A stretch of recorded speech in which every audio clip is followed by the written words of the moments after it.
The Great Man by James Dorr. You have come from the execution, monsieur, a voice next to me asked. What? I said, turning to gaze at an elderly man who had just sat beside me at the long table, a pensionaire by the still soldierly look to his clothing. The guillotining, my friend, he said. The man who this morning kissed the widow. You went to see it. I shook my head no. I had in fact been at pains to avoid it, no lover of capital punishment, I, though I had seen the stark silhouette of the two upright poles, the gleam of dawn on the triangle between them, when I had hurried past the crowded town square that morning. I hastened to explain that it was business which had brought me from England to this small town in the south of France, and that it was no more than the thirst of my journey that had brought me here to this dimly lit cafe for a quick glass of wine, adding only that at least the poor wretch on the scaffold had felt no pain. Ah, the old man said, yes, that's the theory. When Dr. Guillotine first proposed it to the Assembly in autumn of 1789, soon after the storming of La Bastille, his hope was that the blade would be so swift its victim would have no time to suffer. When Dr. Louis designed the first model, it had a curved blade, more like that of an axe head, and it was constructed by a German, Tobias Schmidt. Yet even then there were some who doubted, some who said that the knife's quick descent would only suppress the shock of the cutting, while the trunk and head would both live on for some moments. You know the story of Charlotte Corday? I nodded. I knew at least who she had been. The one who killed Marat. The old man nodded. The murderess of Jean-Paul Marat, yes. I was there when she was executed on 17 July 1793, only just old enough at the time to be one of the soldiers who stood guard below La Machine Fatale. A very young man, you see, not as I am now. He shook his head ruefully. He'd moved his left arm, and I saw for the first time that his coat sleeve hung empty from a point just below the elbow. He smiled. Not like now. He raised his arm higher to make sure I saw it, even as he went on. Not yet with the souvenir your Viscount Wellington left me with in Spain in 1813 outside of Vittoria, although it may have later saved my life on this old wound. I was a corporal then, and the lieutenant who had commanded us in Paris in '93 had become a captain, Captain Sarbeau, who I'll speak more of later. Yes, there was pain enough with this wound when that best portion of my arm departed my body, and there was nothing of its surviving after its goodbye. But I spoke of Corday. Yes, I said, finding myself fascinated by what he was saying despite what I felt was my better judgment. I called to the serveuse to bring us a bottle, as I had bade the old man to go on. One of the assistants to the executioner, Charles-Henri Sanson, was a carpenter named Louis Gros, who was at the time of Marat's faction. After the blade fell, it falls with a double crash, the second being the sound of it bouncing back up from the hole the neck had been thrust through. It was he who held Corday's head up, gripping her hair in the fingers of his left hand for everyone in the crowd to see. But still not content, his anger was so great, he opened the fingers of his other hand and slapped her in the face, hard, with a crack. And everyone saw it. Even I saw it. The blood rushed to the cheek, to both of her cheeks, monsieur, turning them crimson, even as her features twisted into a scowl. Such was the indignity she was still able to feel at such treatment. And as for Legros, he was punished for this, for showing disrespect to the dead no matter how or why she came to be that way. But do you know what he said in his defense? That she had not been dead. That death does not come so soon, that even certain doctors have claimed it, among them the learned Pierre Gautier, as early as 1767, before the guillotine's time, that a head might live on, maintaining consciousness for as long as 15 more seconds, provided blood still flows through the brain. Well, yes, I said, but do you say yourself that that's only an opinion, no matter how learned the doctors who have held it? As for the grimace you say people saw, well, that could be put down to the excitement of the crowd, could it not? People do fool themselves, thinking they've seen things they haven't really.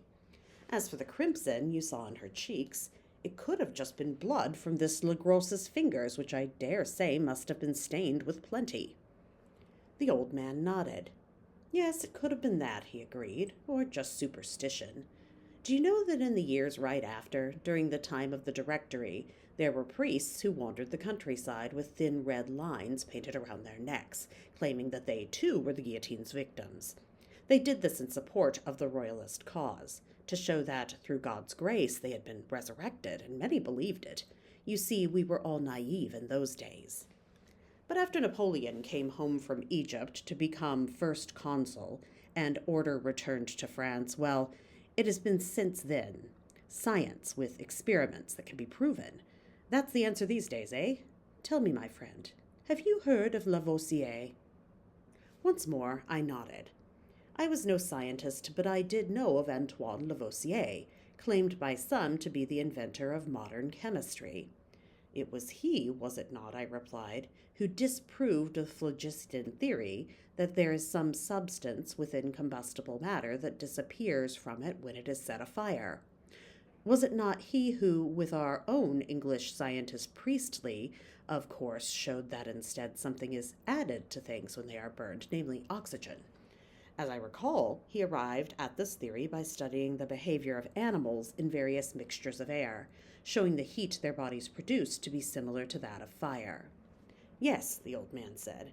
He had his own theory, that there is an element of heat, he called it caloric, that when added with air to any material will cause that material to burn, whether rapidly as in flame or more slowly as in rusting or decay, or, as you say, in the motion of life itself. What I wish to tell you will touch again upon this theory, and prove that which you seem not yet ready to accept. But for now, you know, you do not, that Lavoisier, as well, was a victim of Sainte Guillotine. That less than a year after Charlotte Corday, he too mounted the scaffold? An abomination, I said. Yes, I knew that such a man should be killed. Yes, an abomination indeed, though there were what people then considered to be good reasons. But as I say, we were all mad then, in our ways, naive and easily diverted from the truth. Lavoisier, though, was one who sought truth, as was another I shall mention shortly, a great man, too, in his way, one who was, some say, Lavoisier's student, who in time became a general who died at Waterloo, and whose body was never recovered, one who, some say, still lives, which is why I shall not mention his name to you, lest he still uses it, though it is more likely he would have changed it. But as for Lavoisier, he continued, finally getting back to what he'd been saying, did you know that he, when he knew he had no hope of preventing his execution, proposed an experiment? By then, Lieutenant Sarbeau and I had been mustered to war, to aid in retaking Belgium and Holland from the alliance, including your Britain, that had earlier in 1793 risen against us. Therefore, I did not witness what I am about to relate, but I did hear of it. This is what Lavoisier proposed, that as soon as the blade fell, he would begin blinking. He would blink his eyes as many times as he could, even as his head was lifted to show the crowd, while one of Sanson's assistants would count the blinks. The assistant was bribed, yes, to carry out his part, but, and this I know well, there was no reason to doubt his honesty. And what he reported afterward was that the severed head of Lavoisier blinked no less than 11 times. The old man paused then, while I called for more wine. This is still no more than hearsay, I protested. Yet, as I say, I found I could not suppress a desire to hear more of this pensionaire's gruesome theory, and so I prompted, but if you have more proof— The old man nodded. Yes, he said. You know, those were troubled times for France, and many things went on behind the scenes, many machinations, some of which affected us in the army. In September 1795, the Directory was formed to replace the Committee of Public Safety, and so we marched back to Paris under a new command, that of Napoleon, to assure the fairness of the new elections. Then we went back to war, this time in Egypt. However, our commander, having heard that chaos had once more taken over France, was forced to return to become first consul, and still later emperor. And as for us, Lieutenant Sarbeau, like I, young and hale, became a captain, and I, who had had some education, later received my own rating and a post as an adjutant to Sarbeau. Thus together we fought under the emperor, first at Naples, then Saxony, then in the invasion of Portugal, and finally the grinding series of battles later called the Peninsular War, where you met Wellington, I interrupted, who you would meet again. Yes, the old man said. Where we fought at your Arthur Wellesley, still just Viscount Wellington then, and where in time I lost my arm, thus precluding me from meeting him again. As for Captain Sarbeau, well, what I have to say of him ends before Waterloo. I will leave you to draw your own conclusions. The old man paused then, sipping his wine slowly. Finally he went on. Now the time comes to tell you of the man I will not name. I'll simply call him the Great Man. He was not then of the army, nor a politician, nor of the nobility either, I think, yet behind the scenes, as we were to discover, he wielded much power. He knew Napoleon, that much is sure, and may well have been one who had a hand in that man's rise to power. Be that as it may, it was after I lost my arm in the Peninsular War, and after France had been driven from Spain, that I and my captain went to a village not far from here, I to recuperate from my wound, and Sarbeau because there was no other place to send him. France had fallen. The emperor had been defeated in Russia. Paris was occupied. Louis XVIII had been placed on the throne, and the emperor had been exiled to Elba. And yet there were rumors. Rumors flew in all directions that by January of 1815, some that the great man himself had been killed, perhaps as early as 20 years before, some that the emperor had plans to rise once again, and it was during this time of chaos that we indeed met the great man. It was January, as I say, nearly the end of the month, when Captain Sarbeau and I received a summons to present ourselves at a certain chateau, one that had been abandoned, or so we thought, since the earlier chaos of the Directory. Even for the south it was cold, with ice in the rivers, so we bundled ourselves in our winter clothing and rode that night to where we had been told, and presented ourselves as requested.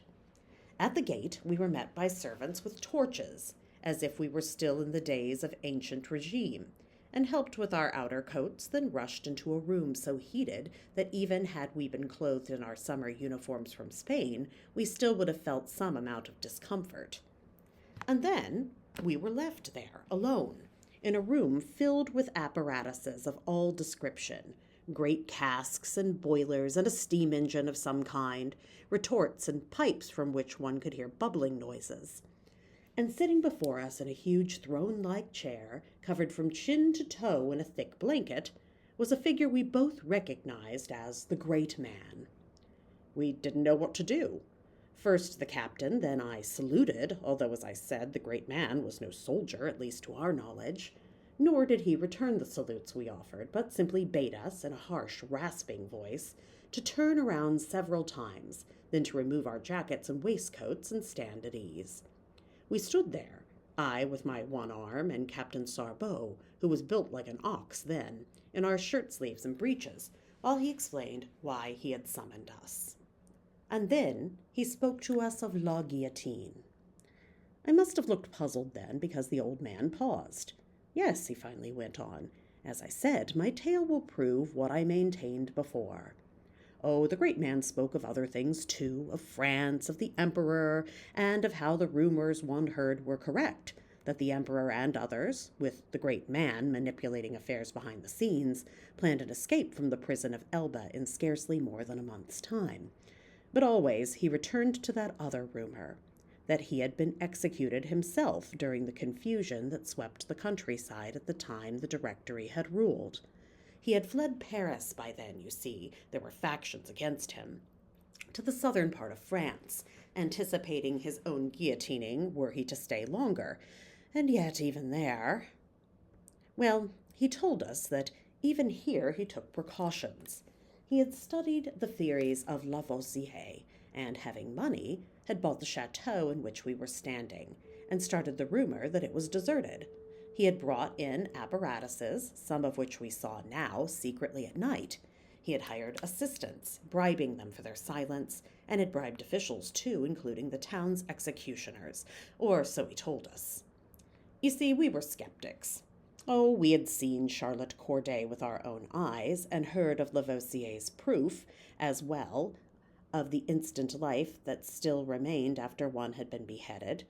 But to carry it out as far as he planned to, well, we were convinced that what he then told us could not have been true. We thought that perhaps his reversals of fortune had driven him mad. The great man did not begrudge us our whisperings during his pauses in the conversation. In fact, there were many gaps of several minutes or more while the pipes behind him bubbled and others hissed softly, as if he must catch his breath before he went on. But he did go on, telling of how the baskets into which the heads fell were later found with their bottoms chewed by the gnashings of the victim's teeth. And he told of other theories, of Gautier's and others later, including that of the German anatomist Sommering, who theorized that if only some artificial lung could be attached quickly enough to it, the guillotined head would even speak of how it endured. And that is of our own country's Dr. Jean-Joseph Sue, that the body, too, its limbs and organs, must still feel sensation, at least for an instant. And after that instant, well, then it came back to Lavoisier. The great man told us, and to his theory of caloric, that element of heat which maintained life, but also, when life ceased, engendered decay. And so the great man began to take precautions. He had, as I said, bribed the town's executioners, so that at last, when the moment he had so feared had come upon him, when he took up the walk up the stairs of the scaffold, his hands bound behind him, when he felt his body lashed to the trestle, his head thrust through the hole, mounting Madame, as we called it in those days, he looked down to see not the red-painted wicker basket sprinkled with bran to soak up the gore, as would have been the usual, but an apparatus of his own devising. It was a bucket already filled to the brim with fresh blood, never mind where it came from, to keep his brain nourished. The bucket, in turn, was placed within a barrel of ice and salt to draw the caloric out from his severed head and cool it until it was nearly frozen, thus slowing the process of death itself until the head could be returned to the chateau, where another apparatus was waiting. Then once more he paused to take more breath, while Captain Sarbeau and I whispered between ourselves that, even if such a thing could be, surely it would drive one insane. Imagine the horror, even if one has assured one's survival, of having one's head cut off, and knowing when it was, feeling its separation from one's body, feeling so helpless knowing your body was dying while you still lived. That's when the blanket slipped, and we felt powerful hands laid upon us, those of the great man's silently returning servants, holding us immobile as we saw not a body appear as the cloth fell, but rather a framework of tubing and uprights supporting a collar that held the head in place. And as I say, from the head we saw pipes, some branching off to a steam-powered pump to force fresh air through the artificial lung of Sommering, providing not just speech but oxygenation. Others to huge flasks of thick red liquids, again from we knew not where. Still others to the chamber's four walls, tapping the chimneys above its fireplaces to draw in caloric, to keep the brain heated to the level at which living blood would have kept it. Inward, outward, fresh air, stale air, fresh blood, and spent blood continually cycling for these nearly 20 years, while all around it nations were tumbling, battles were being won and lost, empires were rising and falling, and then again rising. The great man called a halt to our whispered babbling, while within that grim head his eyes rolled and swept about in their pockets, measuring us one last time as we stood there. Then, as other servants wheeled in a great tub packed with ice and salt, the size of a coffin, I saw that out the window as the sun rose the shadow of a guillotine in the courtyard. With a scowl, the great man signaled for my dismissal, as I was not needed. I would be free to go anywhere that I wished. No one, you understand, had I related at the time what I had seen there, would have believed me. But as for my captain, I saw, as the servants were ushering me from that dreadful chamber, the great man's gaze once again come to rest on his tall, strong form.